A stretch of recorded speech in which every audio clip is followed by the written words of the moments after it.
జాతి విశ్వఖ్యాతి సార్ మిగతా 3 అంశాలు ముగ్గురు సమ్మిళితంగా ఎలా జరగబోతోంది రామ్మోహన్ రావు? ఇప్పుడు మీరు మీరు మీరు ఇందాక మీరు చెప్పినట్టుగా ఇంట్రడక్షన్ లో కూడా ఈసారి ఈ యొక్క కడప మహానాడు వేదిక మీదే డిస్కషన్ కూడా ఒక క్రొత్తదనం మీరు చూడబోతూ ఉన్నారు. జనరల్ గా ఏంటి ఆనవాయితీగా జనరల్ గా ఏంటి ఈవేళ అనగానే మొదటి రోజు సంస్థాగతంగా పార్టీ విషయాలు మాట్లాడుకుంటూ ఏదన్నా నియమావళి జనరల్ సెక్రటరీ తన యొక్క నివేదిక ఇవ్వటము, తర్వాత జాతీయ అధ్యక్షుల వారు ప్రారంభ ఉపన్యాసము, తర్వాత సరే ఈ మళ్ళీ ఆయన పార్టీ ఎన్నిక ఉండటం ఇవన్నీ ఉంటుంది. దానితో పాటు పార్టీలో కూడా కొత్త తరం రావాలి, టెక్నాలజీని అనుసంధానం చేసుకుంటూ తర్వాత ఏ సంక్షేమం కూడా మార్పులు చాలా వచ్చినాయి.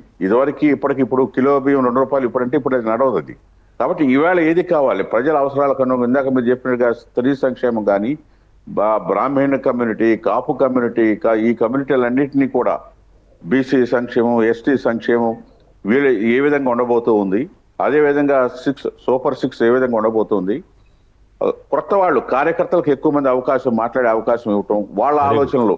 ఎందుకంటే కొత్త తరం అన్నీ కూడా తీసుకుని ఒక నూతన విధానాన్ని తీసుకురావాలనే ఉద్దేశంతో కూడా ఈ యొక్క మార్పు మీరే చూస్తారు ఏ విధంగా ఉండబోతుంది అనేది.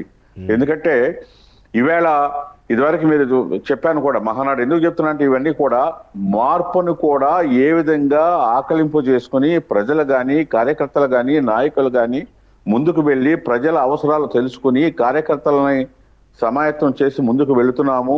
ఇందా మీరు చెప్పారు మా నాయకుడు అధికారం వస్తే ఆ పరిపాలనలో కూడా అభివృద్ధి సంక్షేమం 2 కళ్ళు అంటారు. అట్లాగే లోకేష్ గారు అభివృద్ధితో పాటు కార్యకర్తల సంక్షేమం, అదే విధంగా కార్యకర్తలని ఏ విధంగా ముందు సమాయత్తం చేయాలి, వాళ్ళు ఏ సమస్యలు ఈవేళ ఫేస్ చేస్తూ ఉన్నారు, నిరుద్యోగ సమస్య, అదేవిధంగా మహిళల్లో వాళ్ళకి ఇబ్బందులు ఏమున్నాయి, అదేవిధంగా రైతాంగం సమస్యలు ఏమున్నాయి, కార్మికుల సమస్యలు ఏమున్నాయి, వీటిని కూడా అన్ని కూడా సమాయత్తం చేసి ఎవరికి వాళ్ళకి ప్రాధాన్యత ఇస్తూ ఆ సమస్యల్ని పార్టీలో చర్చించి ప్రభుత్వ పరంగా మనం ఏ విధంగా ఆ సమస్య పరిష్కారం కనుగొనాలనే దాని మీద కూడా దృష్టి పెట్టడం వల్ల ఈ కొత్త ఒరవడి వస్తూ ఉన్నది.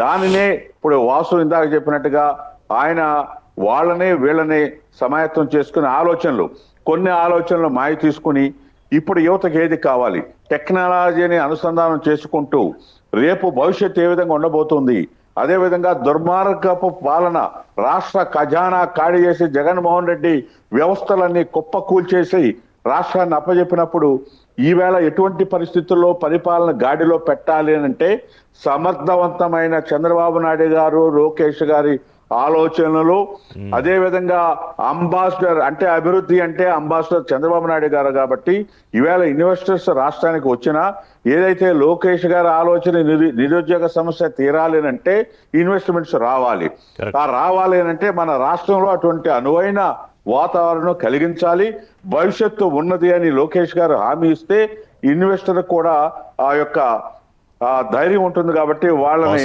అనుసంధానం చేసుకుంటూ ముందుకు వెళుతూ ఉన్నారు.